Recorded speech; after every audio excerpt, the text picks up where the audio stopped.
Kembali di NTV Sport. Nah pemirsa, udah berhasil nge-war belum ini tiket Indonesia melawan China untuk 5 Juni besok? Nah nanti ya, harus nge-war cepat-cepat. Nah PSSI ini resmi membuka pembelian tiket Indonesia versus China hari ini jam 10 pagi tadi. Harga tiket ini mulai dari 300.000 hingga 1.750.000 rupiah. Nah kira-kira sudah pada berhasil belum pemirsa ini nge-war tiket? Nah, kita akan membahasnya dengan Bro Marco. Ya kita akan membahas tentang war tiket Timnas Indonesia. Ya. Nah, bentar. Tapi sebelum membahas, mau nanya dulu, berhasil kan nih warnya? Udah dapat belum? Dia. Jadi, saya barusan aja ya, sebelum kita live hari ini, saya coba untuk war tiket. Dan itu udah tiket unavailable, artinya sudah tidak tersedia. Nah, artinya sold out? Nah, saya tadi berpikir bahwa apakah memang karena permintaan yang cukup banyak atau demand yang cukup banyak jadi servernya agak mungkin down atau seperti apa, atau memang karena sold out. Tapi akhirnya saya sudah konfirmasi melihat di akun Instagramnya Timnas Indonesia, dan ternyata kita lihat bahwa ini bisa kita lihat di sini ini sold tulisannya out. Sudah sold out. Ini artinya pantas tadi Bro Marco kayaknya sibuk ya nyoba ya. Betul. Selain itu sebenarnya saya juga sibuk balas-balasin komentarnya fans Milan karena tadi malam kalah sama Bolonya 1-0 di Coppa Italia. Kebetulan saya Bologna. Teman-teman harus kita tenangkan dulu. Oke, jadi 2 kali sibuk nih ya. 2 kali sibuk, 1 war ticket dan 1 tadi karena kemenangan Bolonya. Nah, sekarang kita akan bahas. Iya, ini kita war ticket ini sold out. Jadi jam 10 dibuka oleh PSSI untuk war ticket. Dan sekarang ya sekitar kurang dari jam 10 malam, kurang dari 12 jam sudah sold out. Artinya animo penonton memang cukup sangat luar biasa. Mungkin kita bisa lihat di slide berikutnya. Kita akan membahasnya. Ya, ini dia. Nah, ini dia. Jadi, kalau kita lihat Gati dan pemirsa Sontar TV, kita lihat di sini sebenarnya tidak ada yang berubah ya untuk klasifikasi atau kategori dari tiket yang dijual oleh PSSI untuk pertandingan ini. Kita berbicara pertandingan melawan Cina pada tanggal 5 Juni nanti. Nah, kita lihat di sini masih ada tiket termahal itu ada di angka 1.750.000. Dan ada juga di yang kedua itu yang paling mahal di VIP, di yang kuning kita lihat. Mungkin kita bisa coret-coret sedikit, Gati. Nah, ini dia. Untuk yang tiket termahal ini di area sini ya, kuning. Ya, ini dia masih termahal. Dan juga di sini ya, Bro Marco ya. Betul. Ini ada yang kedua ada di 1.250.000. Untuk di area biru. Di area biru. Di sini ya. Betul. Nah, ini di area belakang gawang ini 600.000 area ungu, Tribun Utara dan Selatan. Lalu yang paling murah dia ada di angka 300.000, itu ada 300.000 di yang abu-abu sini ya. Betul. Artinya dari jam 10 pagi tadi sampai jam 10 malam ini sudah habis untuk seluruh area ya? Betul. Jadi seluruh kategori ini sudah terjual habis. Dan kita tahu bahwa memang selama ini animo penonton dalam pertandingan Timnas Indonesia itu cukup luar biasa gitu. Kita ini memiliki aset penonton yang cukup banyak, supporter yang cukup fanatik. Setiap Timnas bermain, penonton itu selalu datang berduyun-duyun untuk menyaksikan Timnas bermain, apalagi ketika bermain di GBK. Kalau kita bisa lihat. Dan kita lihat kapasitas stadion GBK ini 78.000 kursi. Dan kalau kita lihat pada pertandingan-pertandingan sebelumnya di fase kualifikasi Piala Dunia zona Asia. Dari 4 laga terakhir ya? Dari 4 laga terakhir kita lihat hampir selalu penuh. 3/4 kursi selalu terisi penuh. Kecuali kemarin mungkin lawan Arab Saudi. Ini agak menurun di 55.000. Tapi kalau kita lihat di sini adalah angkanya cukup besar gitu. Dalam artian animo dari masyarakat Indonesia ini sangat tinggi cukup tinggi ketika Timnas bermain. Dan itu tentu kita harapkan nanti juga akan semakin berlipat ganda ketika tanggal 5 Juni nanti. Tanggal 5 Juni, karena itu merupakan laga kandang terakhir, bisa berpotensi sebagai laga kandang terakhir Indonesia di kualifikasi Piala Dunia ronde ketiga ini. Karena selanjutnya kan melawan Jepang ya. Artinya seharusnya tiket sebanyak ini akan habis. Semua kapasitas stadion terisi penuh. 78.000 untuk kapasitas stadion itu terisi penuh. Namun kita tahu bahwa ini nggak bisa terisi penuh nih, Gati, karena ada sanksi dari FIFA. Tadi kita udah tahu bahwa ada sanksi yang dijatuhkan oleh FIFA kepada PSSI dan Timnas Indonesia, di mana ada pengurangan jumlah penonton dan juga sanksi denda. Mungkin kita bisa lihat di slide berikutnya.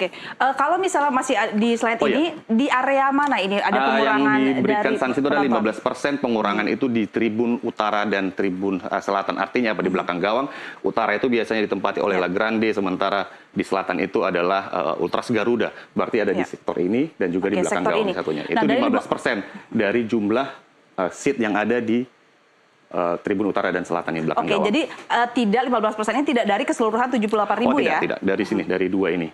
dari 2 tribun, kapasitas tribun yang ada di selatan dan utara. Oke, besar tidak sih Bung Marco pengaruhnya ini? Nah, sebenarnya kalau dari angka ya, kalau dari angka sebenarnya enggak terlalu signifikan ya, karena memang ini bukan dari total keseluruhan. Hanya saja ini menjadi catatan cukup penting bagi kita. Ini alarm bagi para pendukung timnas Indonesia bahwa kita harus hati-hati dalam mendukung atau bersuara bersuara lantang dalam mendukung timnas Indonesia karena ada aturannya. Oke. Nah, tadi kan membahas mengenai 15% sanksinya. Sebenarnya apa sih sanksinya dan konsekuensinya itu apa untuk timnas Indonesia? Oke, kita akan lanjut ke slide berikutnya membahas mengenai apa itu sanksi yang dijatuhkan kepada timnas. Kenal Bapak ini? Nah, ini yang paling sibuk kayaknya ya. Yang sibuk Exco PSSI. Yang paling sibuk. Juru bicara PSSI Arya Sinulinga. Jadi yang pertama menyampaikan bahwa Indonesia dijatuhi sanksi oleh FIFA terkait dengan ujaran kebencian atau sikap supporter atau oknum supporter Indonesia saat melawan Bahrain. Ada sikap xenofobia di sana, merendahkan bangsa lain. Tidak dirinci lebih jauh terkait ucapan xenofobia ini, tapi akibatnya Indonesia mendapat hukuman yakni sanksi 400 juta, lalu ada pengurangan. Ada dua sanksi ya ini kenakan ya? Ada 400 juta dan juga pengurangan penonton melawan Cina yakni 15%. Tadi di tribun utara dan selatan di belakang gawang yang kita bicarakan tadi.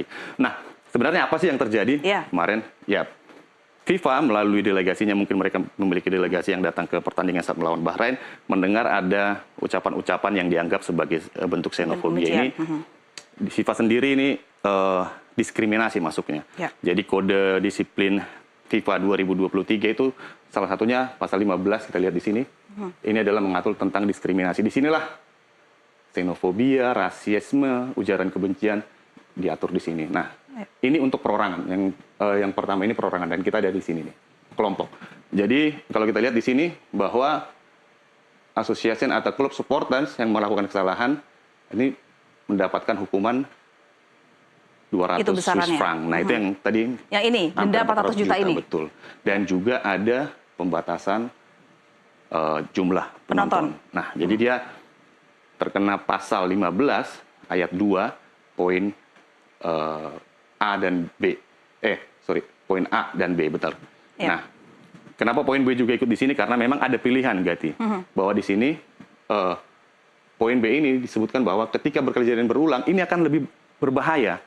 Ini akan lebih berisiko gitu. Kalau kita lihat di sini ada beberapa resikonya. Salah satunya itu adalah laga tanpa penonton. Bisa aja laga tanpa penonton ataupun itu sanksi yang lebih berat lagi nih ya. Sanksi yang lebih berat. Bahkan bisa jadi dia didiskualifikasi dari kompetisi. Ada di poin B.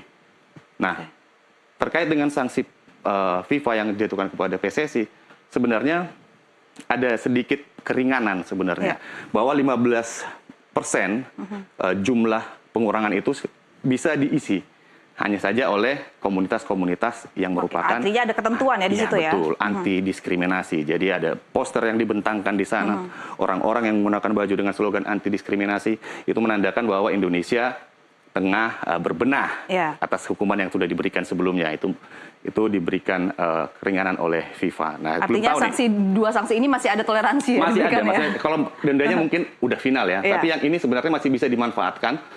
Ini bisa dimanfaatkan dengan menempatkan orang-orang yang berkaitan dengan komunitas anti diskriminasi. Nah, saya sempat ngobrol dengan teman-teman dari La Grande bahwa informasi ini sudah disampaikan kepada supporter sebenarnya bahwa kan ada pengurangan sementara untuk yang penghuni atau 15% itu nantinya kondisi apa belum sampai saat ini belum ada keputusan dari PSSI seperti itu. Nah, apa yang dilakukan oleh PSSI karena ini sangat sayang ya karena yang dilakukan oleh para supporter ini sebenarnya niatnya akan mendukung tetapi malah jadi bumerang begitu ya untuk timnas Indonesia. Apa yang dilakukan oleh PSSI? Jadi kalau kita tahu bahwa supporter timnas Indonesia itu adalah aset sebenarnya. Kalau saya mengibaratkan ini adalah menangani sebuah supporter itu adalah seperti memegang burung. Terlalu erat kita pegang, dia akan mati. Kalau terlalu renggang, dia akan cepat terbang. Artinya kalau terlalu kita kekang, kreativitasnya akan hilang. Tapi kalau kita beri kebebasan yang cukup luas, bisa jadi kebablasan seperti saat ini. Nah, artinya PSSI ini saat ini bagaimana PSSI memegang para supporter itu? Nah, di sini sebenarnya ada poin-poin yang memang sudah jelas disampaikan oleh FIFA bahwa ada fungsi edukasi di sini, di poin B-nya ada komunikasi. Jadi PSSI harus lebih sering mengedukasi para supporter yang terutama timnas Indonesia bahwa apa saja yang tidak boleh dilakukan di stadion terus selalu disosialisasikan, atau membina klub-klub atau membina supporter-supporter, kelompok-kelompok supporter untuk diberikan pencerahan mengenai apa sih sebenarnya yang masuk kategori diskriminasi, karena beda kultur mungkin beda pemahaman ya. Mungkin kita menganggap bahwa ini bukan diskriminasi, tapi ketika itu bersinggungan dengan orang luar mereka menganggap diskriminasi. Tapi yang pasti apa? FIFA sangat concern dengan yang namanya diskriminasi. Ya, Bro Marco, kalau Bro Marco melihat sekarang karakter dari supporter kita nih, supporter timnas Indonesia itu seperti apa? Apakah sudah dapat dibilang sudah nih dibina atau masih harus dibina lagi karena ini jadi bumerang ke kita mendapatkan 2 sanksi ini? Benar. Kalau kita bicara supporter Indonesia, kebetulan berasal dari liputan di lapangan ya, saya cukup lama berinteraksi dengan para supporter di lapangan. Indonesia sebenarnya supporter yang cukup kreatif ya, apalagi timnas Indonesia.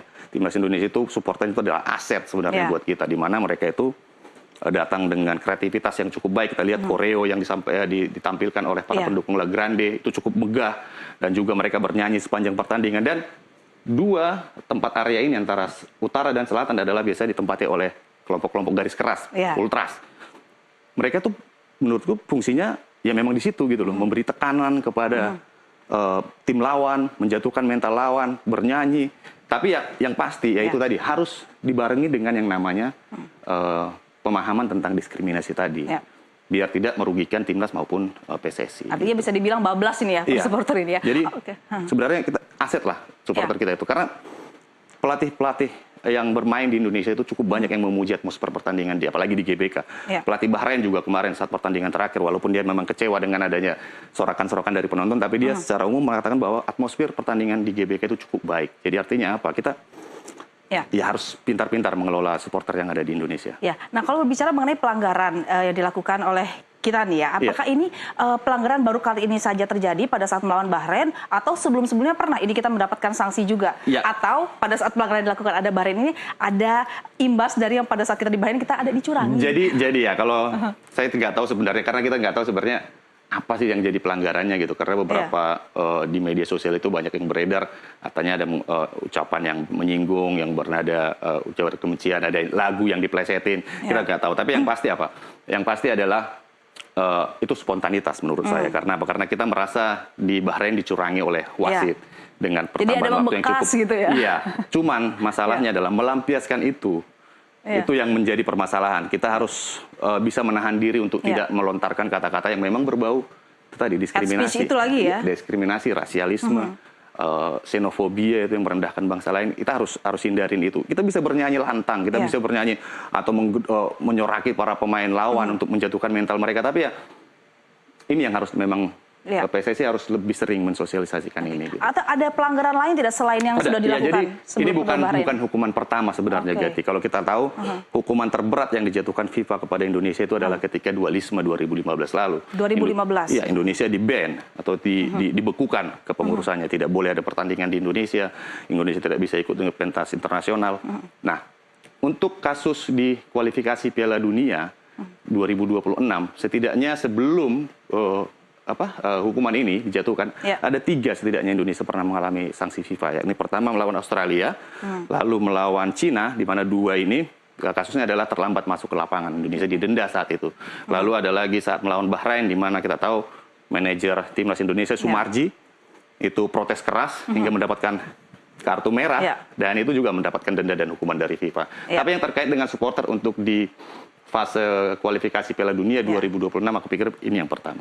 Oke, nah ini ada pesan ini. Ini para supporter harus janji ya, nanti lawan Cina, no rasisme, no hate speech. Ada lagi tambahannya? Apalagi? Saya ingat sekali ada yang disampaikan oleh salah seorang pentolan supporter di Indonesia, bahwa kebencianmu terhadap tim lawan jangan sampai melewati kecintaanmu terhadap tim sendiri. Artinya kita boleh benci, tapi jangan sampai merugikan tim kita gitu loh. Ayo bernyanyi dengan lantang, bernyanyi dengan keras gitu loh. Tapi dengan yang benar ya. Tetap diperhatikan aja. Jangan sampai kebablasan gitu. Sayang 400 juta, pengurangan juga 15%. Oke, walau ini masih tanggal 5, masih mungkin beberapa minggu lagi, kita akan melihat. Ini mau ceki-cekinya Bro Marco dong sekarang nih ya. Seperti apa nih? Cekinya Bro Marco dari kita coret-coret lagi nih Gati ya. Dari klasemen posisi Indonesia di posisi 4. Iya, kita coret-coret nih. Jadi kita yang kita bicarakan tadi adalah muaranya ke Indonesia melawan Cina. Ya, Indonesia posisi 4 kan? ya. Oke. Nah, ini di sini. Inilah muaranya semua. Kita berharap di sini kita memberikan dukungan, supporter Indonesia memberikan dukungan penuh. Karena ini akan menjadi laga terakhir Indonesia di kandang pada fase kualifikasi Piala Dunia 2026. Karena setelah ini, ronde keempat, apabila Indonesia lolos ke ronde keempat, maka pertandingan akan dilakukan desentralisasi. Bukan lagi home and away seperti di babak atau di ronde ketiga. Nah, kenapa ini penting? Karena saat ini Indonesia berada di posisi keempat dengan 9 poin. Apabila Indonesia menang dalam melawan Cina, berarti Indonesia meraih 12 poin. Oke, tambah 3 poin. Pada hari yang sama, Arab Saudi akan bermain melawan Bahrain. Ya. Nah, ketika mereka seri, maka Indonesia juga akan berada di posisi ketiga. Australia juga akan berhadapan dengan Jepang. Dan apabila Australia kalah, Indonesia bahkan masih berpeluang untuk bisa naik ke posisi kedua. Karena posisi pertama udah pasti Jepang. Dan lolos ke Piala Dunia 2026 secara otomatis. Tapi realistis saja, kita hanya membutuhkan di posisi 3 atau 4. Artinya apa? Jangan Artinya sampai kalau di sini aman lah Indonesia kita akan nih ya. melaju ke, kalau kita ada di 2 ini, kita akan melaju ke ronde keempat. Kita masih putaran 4, artinya masih ada peluang untuk bisa lolos ke babak utama. Nah, itu kenapa kita sangat membutuhkan semua all out di pertandingan Indonesia lawan Cina. Baik itu pemain, itu pengurus PSSI juga, ataupun supporter Indonesia. Itulah. Makanya 15% tadi itu ya cukup nggak mengganggu banget, ya. tapi paling nggak ya kita untuk peringatan untuk supporter Indonesia. Nah, Bro Marco, kalau nanti Indonesia lawan Cina itu Indonesia menang dan Arab Saudi melawan Bahrain, Arab Saudi menang. Nah, tetap dipastikan Indonesia masih bisa masih berpeluang untuk berada di 3-4. Jadi kita realistisnya adalah mengejar mengamankan posisi di posisi 3 dan 4 ini. Oke, kita sudah pasti lolos atau tidak tuh? Kalau di 3-4 kita akan main di putaran keempat. Dengan catatan kita tentu saja tidak boleh terpleset lawan Cina, dan kalau bisa mengambil poin lawan Jepang ya lebih baik lagi gitu. Jadi ya masih besar peluang kita. Yang pasti harus diingat bahwa orang itu tersandung di batu kecil gitu. Nggak ada tersandung di batu besar. Jadi jangan sampai kita tersandung lawan Cina. Ya? Betul, karena kita mengalami kekalahan lawan Cina gitu. Jadi jangan sampai itu menjadi sandungan untuk kita bisa melangkah ke Piala Dunia 2026 mendatang. Oke. Nah, terakhir ini kira-kira besok tanggal 5 berapa skornya?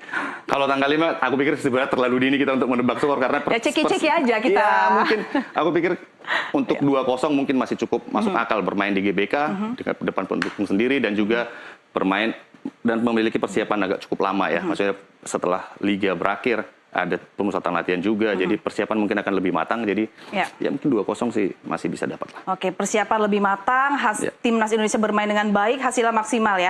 Kita kembali ingatkan kepada supporter Timnas, tanggal 5 Juni nanti Indonesia melawan Cina, lagi-lagi kita ingatkan harus sportif dan juga bebas dari ujaran kebencian, ya, jangan mengulangi lagi. Betul. Udah punya tiket kan, tadi udah nge-war, udah sold out tadi ya? Iya, udah sold out hari ini.